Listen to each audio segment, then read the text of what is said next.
बिस्मिल्लाहिर्रहमानिर्रहीम। अस्सलाम वालेकुम नाज़रीन, आप यूट्यूब चैनल देख रहे हैं। मैं इमरान खान हूँ। सबसे पहले मैं आपको जो लबनान की सूरत हाल है उस पर थोड़ा सा गाइड कर दूँ। इसराइली अटैक वहाँ पे जारी है और ये बहुत ही ब्रूटल अटैक है और लगातार इसराइल बम्बारमेंट कर रहा है। कल से ये सिलसिला अब तक जारी है और अभी जो लेटेस्ट इतलात है उसके मुताबिक अमेरिका ने तो फौरी तौर पर अपने शहरियों को कहा कि फौरी तौर पर अब लबनान से निकल जाएँ और इसको छोड़ दें। और बमबारी अभी हो रही है और आखिरी इतलात आने तक 560 के करीब अफराद जो है वो शहीद हो गए हैं, जिनमें ख़वातीन और बच्चों की तादाद बहुत ज़्यादा है। जबकि दूसरी जानिब जो ज़ख्मी हैं उनकी तादाद 1600 है और इनमें भी सैकड़ों ज़ख्मी ऐसे हैं जिनकी हालत तशवीशनाक है। तो ये बड़ी ब्रूटल बम्बारमेंट हो रही है लबनान में और आलमी मीडिया के ऊपर इसकी खबरें चल रही हैं। मैं आपके साथ साथ साथ शेयर करता रहूँगा, जो इस हवाले से डेवलपमेंट्स होगी वो मैं आपको बताता रहूँगा। और ये एक ऐसे वक्त में हो रहा है कि जब खित्ते के अंदर पहले ही कशीदगी है और ईरान के जो नए सदर हैं उन्होंने इस पर एक स्टेटमेंट दिया है कि इसराइल हमें जंग में घसीटने के लिए उकसा रहा है। यानी जो कुछ भी इसराइल कर रहा है इसके नतीजे में ईरान की जानिब से एक रद्दअमल आया है। पाकिस्तान का कोई वाज़ेह रद्दअमल इसके ऊपर अभी तक हमने नहीं देखा। वज़ीर-ए-आज़म पाकिस्तान जो है वो अक़वाम मुत्तहिदा में खिताब के लिए गए। वहाँ पाकिस्तान तहरीक इंसाफ ने और ओवरसीज़ पाकिस्तानियों ने उनके खिलाफ एक बड़े एहतजाज का ऐलान भी कर रखा है और वहाँ जो सिचुएशन बन रही है शहबाज शरीफ के लिए वो उनके लिए शर्मिंदगी का बायस बन सकती है, क्योंकि उन्होंने गाड़ियाँ लेकर गाड़ियों के ऊपर पोस्टर्स लगाए हुए हैं, गाड़ियाँ तैयार की हुई हैं, बहुत सारे बैनर पोस्टर बनाए हुए हैं और तहरीक इंसाफ और उनके साथ दीगर जो ओवरसीज़ पाकिस्तानी हैं वो पाकिस्तान के अंदर जो जुल्म और ज़्यादती हो रहा है इस हवाले से एक आवाज़ उठाना चाहते हैं। अब एक और डेवलपमेंट है और ये बहुत इंपॉर्टेंट है। कल रात क्या ये खबर आई थी, मैं आपके साथ शेयर नहीं कर सका वक्त की कमी की वजह से। जस्टिस मुनीब अख्तर साहब ने एक बड़ा इंपॉर्टेंट फैसला किया है और मैं आपके साथ शेयर कर देता हूं। और ये मामला इस फैसले पे रुकेगा नहीं, ये बात अभी आगे बढ़ेगी और इसके अंदर से आप देखेंगे कि मजीद जजेस का भी ऐसा फैसला सामने आ सकता है। जब भी जस्टिस मंसूर अली शाह साहब के साथ ज्यादती का जिक्र होता है तो बहुत सारे सहाफ़ी है या वकला है वो ये दावा करते हैं कि अगर उनके साथ ऐसा किया गया तो इसका रिएक्शन बड़ा खौफनाक होगा और उनके नोटिफिकेशन के लिए जिस किस्म की अनाउंसमेंट आने वाली है वकला की जानिब से तो नोटिफिकेशन तो देना पड़ेगा। जो वकला की इस वक्त तंजीमें हैं उनमें ज़्यादातर हुकूमत की हमायती लोग जो हैं वो बड़ी तंजीमों में जीते हुए हैं और लेकिन जीतने के बाद उन्होंने जो कुछ किया है उसकी वजह से वकला में वो अपनी मकबूलियत और अपनी साख खो रहे हैं। तो अब अगर वकला ने तहरीक चलानी है तो फिर पाकिस्तान तहरीक इंसाफ के वकला को लीड करना पड़ेगा या हामिद खान साहब का जो ग्रुप है उसको लीड करना पड़ेगा ताकि वकलों को इकट्ठा किया जा सके। वकला आइन और कानून की सरबुलंदी के लिए पहले भी लड़ाई लड़ते रहे हैं और अभी ये लड़ाई दोबारा उनके गले पड़ी हुई है। इसमें पाकिस्तान तहरीक इंसाफ ने यह फैसला किया है कि वो वकला की तहरीक का भरपूर साथ देंगे और उन्होंने अपने जलसे का एक शेड्यूल भी जारी किया है। फिलहाल फौरी तौर पे वो जस्टिस मुनीब अख्तर साहब का पहले मैं आपको बता दूं उन्होंने क्या डिसीजन लिया। जस्टिस मुनीब अख्तर साहब ने यह फैसला किया है कि जब तक ये जो ऑर्डिनेंस के जरिए लाई गई है एक तरमीम जजिस कमेटी के अंदर, यानी प्रैक्टिस एंड प्रोसीजर कमेटी जो है उसके अंदर जो तरमीम लाई गई है और मुनीब अख्तर साहब को निकाल दिया गया बगैर कोई वजह बताए, ये एक बहुत बड़ी ज्यादती है ना कि आप एक सीनियर तरीन जज को जिन्होंने फ्यूचर में चीफ जस्टिस ऑफ पाकिस्तान बनना है उनको आप निकाल दें एक कमेटी में से बगैर वजह बताए, हालांकि वो अवेलेबल भी है। तो ये बड़ी ज्यादती है जज के साथ। तो उन्होंने ये फैसला किया कि जब तक वो बहाल नहीं हो जाती और जजिस कमेटी की जानिब से बनाए गए किसी भी बेंच में उन्होंने बैठने से इनकार कर दिया, जब तक पुरानी जजिस कमेटी बहाल नहीं होती फैसले पर अमल दरामद नहीं कर सकता। जस्टिस मुनीब अख्तर साहब ने यह फरमाया है। अब जस्टिस मंसूर अली शाह साहब ने कमेटी में बैठने से इनकार कर दिया और जस्टिस मुनीब अख्तर साहब ने कमेटी के फैसलों को मानने से इनकार कर दिया। अब ये जो दो सीनियर तरीन जजेस हैं ये दोनों पाकिस्तान के आने वाले चीफ जस्टिस हैं। अगर आइन में तरमीम करके कोई आइन के साथ या अदलिया के साथ खिलवाड़ ना किया गया तो ये दोनों आने वाले चीफ जस्टिस हैं। अब कोशिश हुकूमत की यह है कि दोबारा से आईनी तरमीम की जाए। अगर दोबारा से आईनी तरमीम करने की कोशिश की गई तो हुकूमत के पास नंबर गेम क्या है वो मैं आपको बता देता हूं इस वक्त, क्योंकि लेटेस्ट है। हुकूमत लगभग 215 के पास पहुंची हुई है। एक सीट जो है वो सादुल्ला बलोच को निकालकर कोशिश की जा रही है क्योंकि ये केस दोबारा लगाया गया है।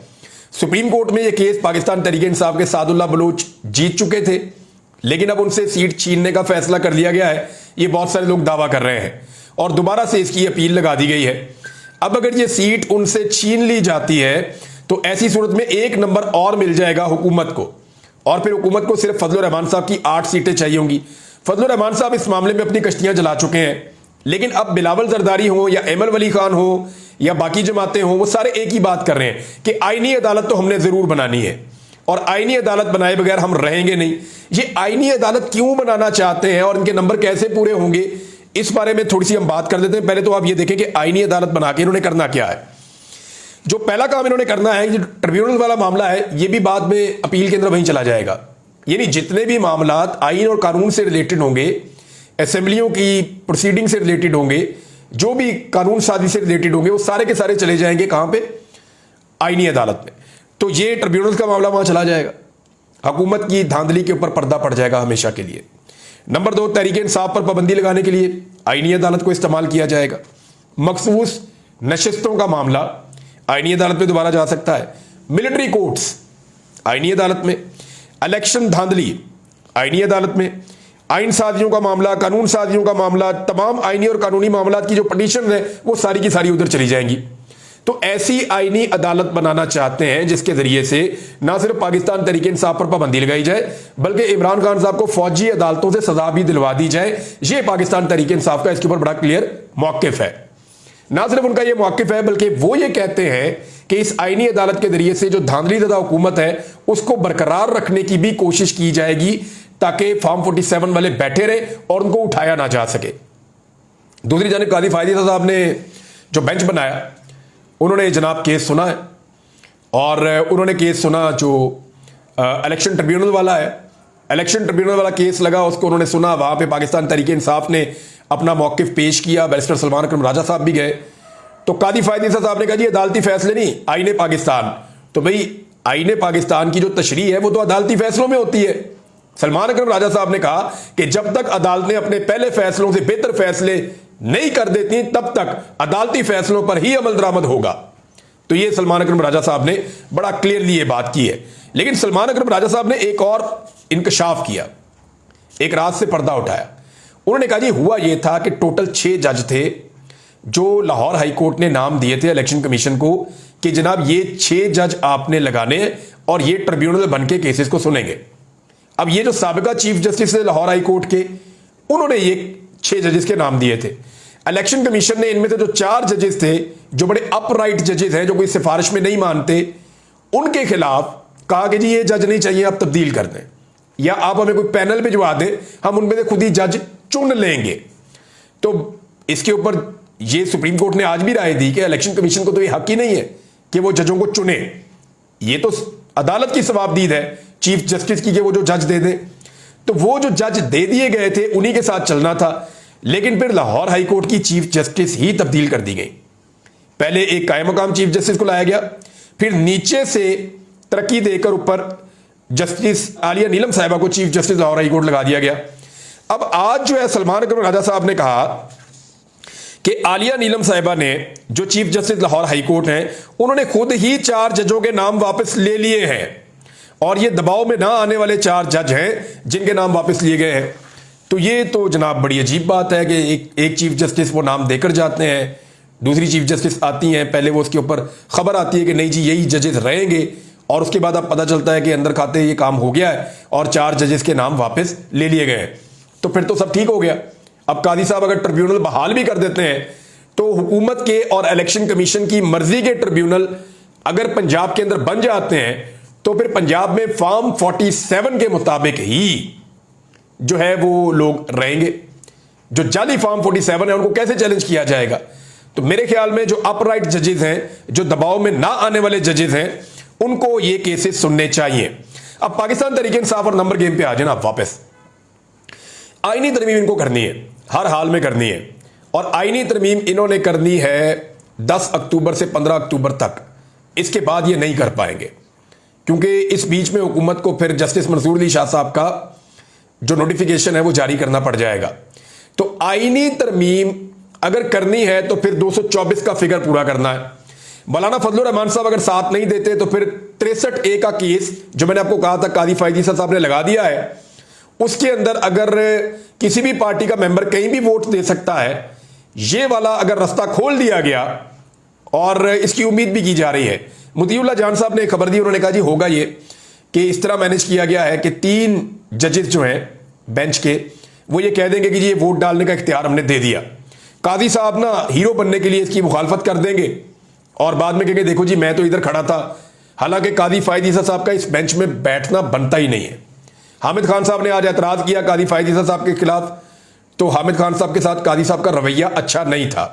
ये रिपोर्टर्स ने भी महसूस किया और वकला ने भी महसूस किया कि हामिद खान साहब पाकिस्तान के एक बड़े वकील हैं। दो ही बहुत बड़े ग्रुप हैं, एक हामिद खान ग्रुप है और एक आसमा जहांगीर ग्रुप है।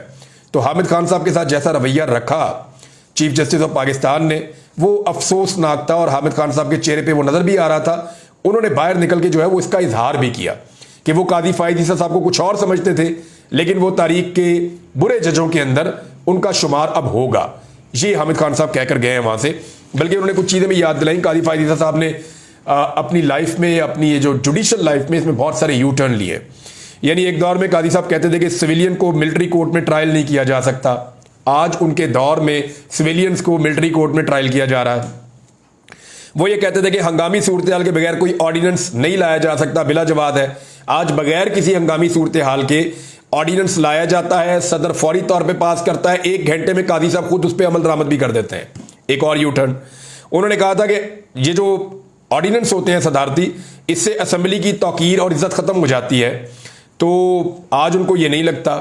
प्रैक्टिस एंड प्रोसीजर कमेटी पे उनकी राय बिल्कुल ही बदल गई है। पहले वो ये कहते थे कि सीनियर 3 लोग होने चाहिए, आज उनकी राय इसके ऊपर भी तब्दील हो चुकी है। मीडिया के बारे में काजी फायद ईसा साहब की राय बिल्कुल बदल गई है, यानी और मीडिया की राय भी काजी साहब के बारे में बदल गई है। पहले मीडिया काजी साहब को एक हीरो के तौर पे देखता था, एक एंटी एस्टेब्लिशमेंट और इनकलाबी जज के तौर पे देखता था जो इंसाफ के लिए किसी भी लेवल तक जाएगा। लेकिन उनके दौर में इंसानी हकूक की खिलाफ वर्जियां और नाइंसाफियां बहुत ज्यादा हुई तो मीडिया मायूस हो गया। अब काजी फायद ईसा साहब को आदत थी तारीफें करने वाले मीडिया की। जब मीडिया ने तनकीद दी तो काजी साहब कभी उनको कोई डॉग कह के बुला देते हैं, कुत्ता कह देते हैं, कभी मीडिया को वो डॉलरों का भूखा कह देते हैं, कभी मीडिया को वो रिश्वतखोर कह देते हैं कि पैसे लेता है। लेकिन साफ्ती तंजीमें इसके ऊपर बिल्कुल आवाज नहीं उठाती। तो काजी साहब का ये एक और यू टर्न है। काजी साहब ने अपने एक फैसले में कहा था, फौजी अफसरान के हवाले से हवाला दिया था कि सियासत से उनका कोई ताल्लुक नहीं है, उनको अपने हलफ पे रुजू करना चाहिए। लेकिन उनके दौर के अंदर क्या कुछ हुआ ये सब जानते हैं, और किस तरह लोग लापता हुए ये भी सब जानते हैं। तो काजी साहब ने अपनी लाइफ में बहुत सारे यू टर्न लिए हैं और हम लगातार उनको यू टर्न लेते हुए देख रहे हैं। नाज़रीन, पाकिस्तान तहरीक इंसाफ को 2 चीज़ों पे काम करना पड़ेगा और मेरी इत्तला के मुताबिक उन्होंने इस पे काम शुरू भी कर दिया है और वो बहुत तेजी से इस पे काम कर रहे हैं। नंबर 1, उन्हें फजलुर रहमान साहब को लगातार एंगेज करना पड़ेगा और उन्हें इस मौक़िफ़ के ऊपर कायल रखना पड़ेगा कि फार्म 47 की जो जाली हुकूमत है इसको किसी आईनी तरमीम का हक नहीं है, पाकिस्तान को नए इलेक्शन की तरफ जाना चाहिए।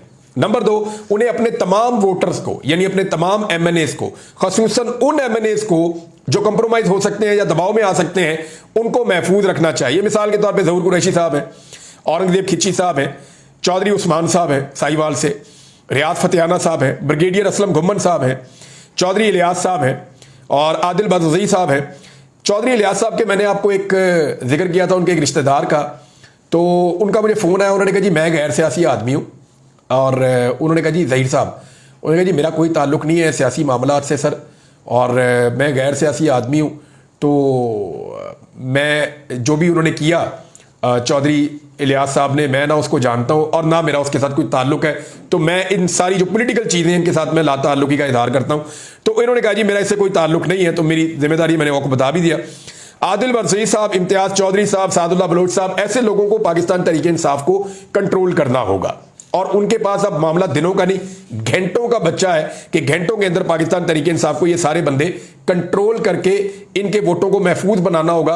वरना ये वोट अगर हुकूमत के हक में पड़ गए तो फिर पाकिस्तान तहरीक इंसाफ जो है वो लंबे अरसे तक के लिए मुश्किलात का शिकार हो जाएगी। इमरान खान साहब ने कहा जी कि प्रैक्टिस एंड प्रोसीजर कमेटी पर जस्टिस मंसूर अली शाह का मौक़िफ़ दुरुस्त है, उन्होंने इसकी तायीद की है।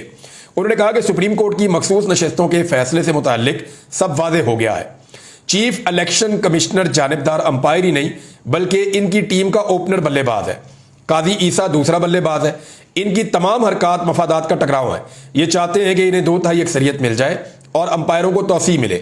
वाज़ेह हो गया कि काजी फायद ईसा लंदन प्लान का हिस्सा था, उसने कौम के साथ फ्रॉड किया। हमारी 9 मई और 8 फरवरी की दरखास्तें काजी फायद ईसा ने नहीं सुनी, बल्कि इसने हमारी 4 नशिस्तें कम कर दी।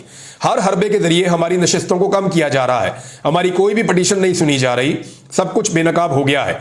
इमरान खान का कहना था कि 3rd अंपायर इनकी पुष्ट पर है। इसको भी तौसी मिलेगी। ये एक ग्रुप बना हुआ है, नैब तरामीम का केस चल रहा था, तब भी कहा, लेकिन हमें नहीं सुना गया। इलेक्शन से पाकिस्तान तहरीक इंसाफ को बाहर रखना और पार्टी को उड़ा देना इनकी कोशिश थी। अब सब बेनकाब हो चुका है, सारे पर्दे हट चुके हैं। इमरान खान ने कहा कि जबरदस्त जजेस रास्ते में आए, मगर उनको हटा दिया गया। एजाजुल एहसन और मज़ाहिर नकवी को कादी फायद ईसा ने बाहर करवा दिया। प्रैक्टिस एंड प्रोसीजर एक्ट खुद कादी फायद ईसा ने बनवाया और फिर तब्दील कर दिया।